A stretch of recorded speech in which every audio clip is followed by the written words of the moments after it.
Pemirsa, KPK ungkit pertemuan Presiden ke-7 Jokowi dan juga putra mahkota Arab Saudi Muhammad bin Salman saat meminta tambahan kuota haji. Siapa sangka berawal dari hadiah 20.000 kuota haji, kini Menteri Agama era Jokowi Yakut Khalil Qomas menjadi tersangka dugaan korupsi haji.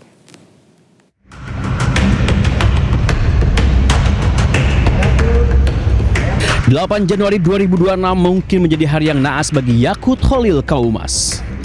Setelah 2 kali diperiksa KPK, Menteri Agama era Jokowi itu akhirnya ditetapkan sebagai tersangka dalam kasus korupsi kuota haji. Peran Jokowi dalam masalah kuota haji hingga berujung ditemukan tindak pidana korupsi tidak bisa dilepaskan.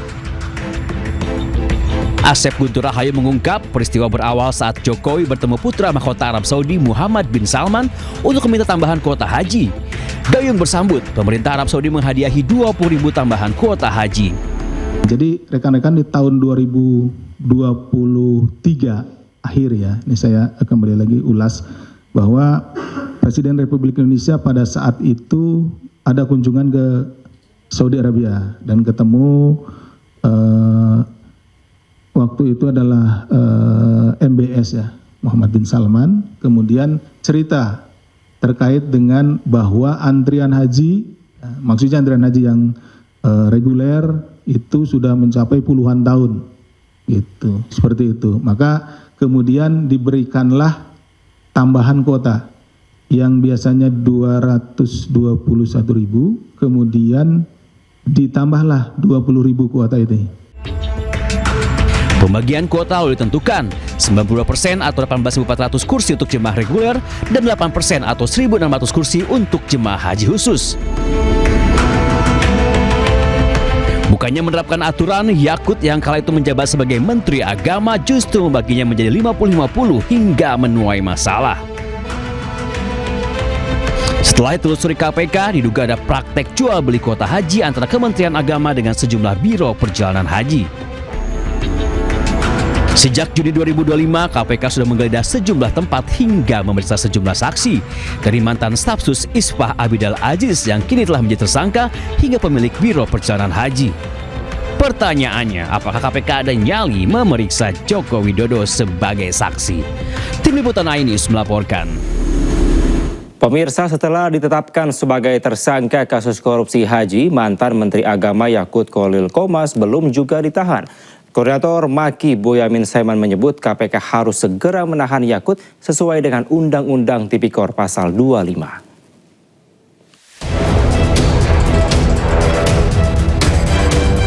Setelah hampir 7 bulan melakukan penyelidikan dalam dugaan korupsi kuota haji 2024, 8 Januari 2026 KPK akhirnya menetapkan mantan Menteri Agama Yakut Khalil Qomas dan staf khususnya Isfah Abidal Aziz sebagai tersangka. Keduanya diduga terlibat praktek jual beli 20.000 kuota haji tambahan antara Kementerian Agama dengan Biro Perjalanan Haji. Akibat tingkah laku curang keduanya, KPK menghitung kerugian negara mencapai 1 triliun rupiah. Namun tidak seperti tersangka lainnya yang langsung ditahan, hingga kini mantan Menteri Agama era Jokowi itu masih melenggang bebas. KPK beralasan proses penyidikan masih berlangsung dan belum perlu menahan keduanya. Nanti penyidikannya juga masih akan terus berprogres, karena penyidik juga masih menunggu hasil hitung dari BPK untuk nilai final kerugian keuangan negaranya. Sementara menurut Koordinator Masyarakat Anti Korupsi Boyamin Saiman, langkah KPK dianggap tidak mematuhi pasal 25 dengan tidak segera menahan para tersangka. KPK biasanya ketika menetapkan tersangka atau diumumkannya tersangka itu bersamaan dengan upaya paksa, yaitu penahanan. Mestinya ketika sudah menetapkan tersangka ini ya tidak jangka waktu lama, misalnya minggu depan dilakukan penahanan, itu harus jadi wajib itu. Karena kalau tidak ya berarti KPK tidak menyelenggarakan penanganan korupsi dengan mematuhi undang-undang, karena dalam Undang-Undang Pemberantasan Korupsi itu kan dikatakan pasal 25 bahwa penanganan korupsi diutamakan dari perkara lain dan diselesaikan secepatnya. Nah, secepatnya itu termasuk ya penahanan, upaya paksa itu gitu. Kasus bermula saat pemerintah Arab Saudi memberikan 20.000 kuota haji tambahan. Pemerintah sepakat membaginya menjadi 92% bagi jemaah haji reguler dan 8% bagi jemaah haji khusus. Alih-alih mematuhi aturan, Yakut justru membaginya secara merata. Belakangan diketahui terjadi transaksi jual beli antara Kementerian Agama dan Biro Haji. Tim Liputan Ainus melaporkan. Ya Allah, baulakan. Tangis keluarga pecah saat menyadari korban sudah tidak bernyawa. Di saat yang sama, kerabat dan tetangga korban masih tidak percaya korban tewas mengenaskan di tangan anaknya sendiri. Peristiwa berawal saat korban yang sedang memperbaiki aliran listrik di dapur rumahnya didatangi pelaku yang baru pulang usai menenggak minuman keras. Keduanya terlibat cekcok saat pelaku menagih janji ayahnya untuk dibelikan motor.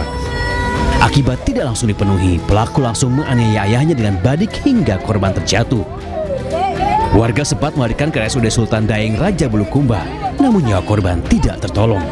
Dari tersangka meminta kepada almarhum bapaknya untuk membelikan motor, tapi karena belum terrealisasi sehingga tersulut emosi, lalu kemudian mengambil tindakan menikam yang mengakibatkan orang tuanya meninggal dunia.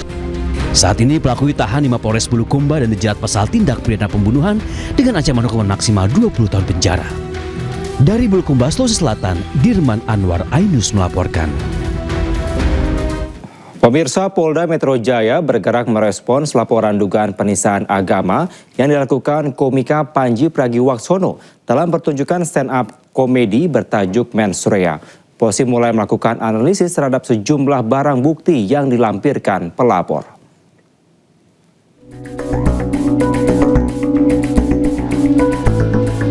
Polda Metro Jaya mulai menindaklanjuti laporan terhadap komika Panji Pragiwaksono terkait dugaan penghasutan di muka umum dan dugaan penistaan agama melalui acara stand-up komedi berjudul Mensrea.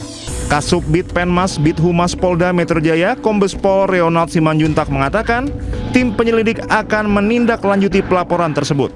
Reonald juga meminta masyarakat memberi ruang kepada kepolisian untuk melakukan penyelidikan dan penyidikan atas laporan ini. Rangkaian penyelidikan akan dilakukan termasuk menganalisis barang bukti yang telah diberikan pelapor. Ya, tentang dugaan penghasutan di muka umum dan dugaan penistaan agama berkaitan dengan pernyataan dalam tanda kutip Mensrea. Ya. Jadi kedepannya penyidik akan melakukan klarifikasi baik pada saksi-saksi yang sudah diajukan oleh RARW, ya, RARW, saudara RARW, ya, kemudian nanti akan menganalisa dengan barang bukti yang diberikan kepada penyidik. Kami mohon kepada rekan-rekan media dan para seluruh masyarakat berikan waktu kepada rekan-rekan penyelidik untuk masalah proses penegakan hukumnya. Jadi kawan-kawan penyelidik pasti akan melakukan klarifikasi dan mengkombinkan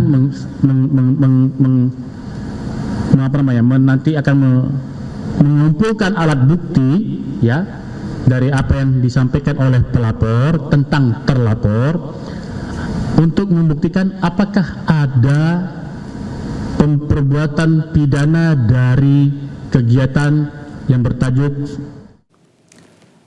Sementara Ormas Islam Nahdlatul Ulama dan Muhammadiyah menegaskan pelapor Panji tidak terafiliasi dengan kedua ormas Islam tersebut. Laporan terhadap Panji Pragiwaksono dilakukan oleh pihak yang mencatut nama NU dan Muhammadiyah.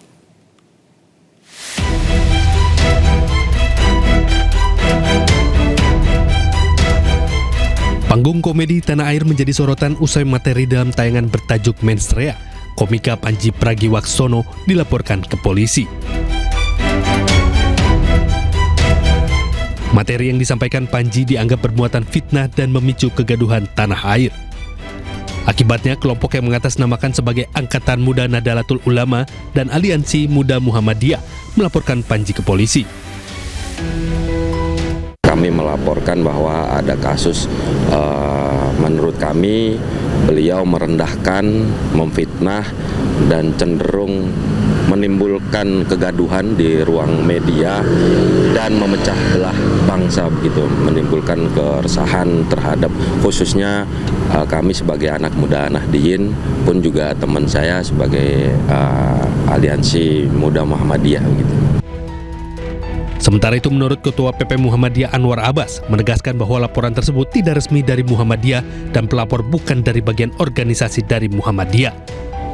Saya sebagai salah seorang ketua di jajaran pimpinan pusat Muhammadiyah menyatakan bahwa hal itu jelas dilakukan bukan oleh Muhammadiyah secara resmi, tapi adalah oleh sekelompok anak muda ya dari kalangan organisasi yang mungkin merasa tidak puas ya dengan apa yang diperbuat oleh saudara Panji.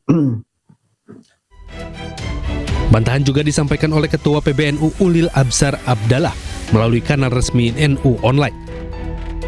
Ulil menyebut organisasi pelapor Panji Pragiwaksono bukan bagian dari PBNU. Ia menegaskan bahwa kelompok yang mencatut nama PBNU untuk melakukan beragam aktivitas, termasuk aktivitas hukum. Bahkan Ulil menyebut bahwa masyarakat butuh ruang humor dan menyayangkan jika komika dilaporkan akibat materi stand up-nya. Pertunjukan stand up komedi mensrea Panji Pragiwaksono viral di media sosial usai tayang di sebuah platform layanan streaming berbasis langganan. Sebelumnya, Mensrea sudah lebih dahulu hadir dalam tur 10 kota di Indonesia sepanjang tahun 2025. Tim Liputan iNews melaporkan.